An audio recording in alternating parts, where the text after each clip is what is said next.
మో మంత్రి రోజయ్య గారు మాట్లాడుతున్నారు. అంటే ఈ మధ్య అవినీతి ఆరోపణలు తీవ్రంగా ఎదుర్కొంటున్నారు. దీని మీద మీరేమంటారు? అవినీతి ఆవిడ నేను చెప్పాను కదండీ! అవినీతి తోటలో విరబూసిన రోజా ఆవిడ. అందువలన ఆవిడ విపరీతమైన అవినీతి ఆరోపణలు కాదండి. అవన్నీ వాస్తవాలే. అవన్నీ వాస్తవాలు కాదు అనుకుంటే బయటకొచ్చి మాట్లాడమనండి. దానికి మేము సమాధానం చెప్తాం. రాబోయే ఎన్నికల్లో టీడీపీ, జనసేన పొత్తు ఎలా ఉండబోతుంది? అంటే సీట్ల సర్దుబాటుకి సంబంధించి ఎలా? హ్యాపీగా అందరూ కూడా సమన్వయంతో ఉన్నారు. అందరూ కూడా ఎట్టి పరిస్థితుల్లోని వైసీపీ రహిత రాష్ట్రం కావాలని జనసేన, టీడీపీ కలిసి కోరుకుంటుంది. ఈ విషయంలో సర్దుబాటులో కొన్ని త్యాగాలు కూడా తప్పవు. త్యాగాలు చేయడానికి కూడా జనసేన, టీడీపీ నాయకులు సిద్ధంగా ఉన్నారు. ఎట్టి పరిస్థితుల్లోనే వైసీపీ రహిత రాష్ట్రాన్ని నిర్మించబోతున్నాం. అంటే కాంగ్రెస్ కూడా టీడీపీకి సపోర్ట్ చేస్తుంది అనుకోవచ్చు. కాంగ్రెస్ వాళ్ళ ఎజెండా వాళ్ళదే. దానికి మాకు సంబంధం ఏమిటి? మేము ఈరోజు జనసేన, టీడీపీ గురించి మాత్రమే మాట్లాడతాం. Thank you.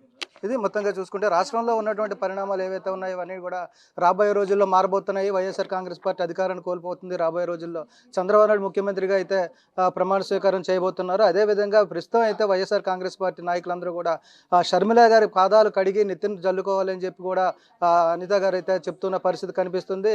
ఎందుకంటే గతంలో వైఎస్ఆర్ కాంగ్రెస్ పార్టీ ఈ రోజు నిలబడి ఉండడానికి షర్మిల చేసినటువంటి పాదయాత్రే కారణం కాబట్టి ఆమెనైతే వీళ్ళు దేవుడిగా పూజించుకోవాలని కూడా అనిత గారు చెప్తున్న పరిస్థితి. ఈ నేపథ్యం ప్రస్తుతం అయితే రాబోయే రోజుల్లో టీడీపీ ఖచ్చితంగా జనసేనతో కలిసి అధికారాన్ని చేపడుతుందని చెప్పి అనిత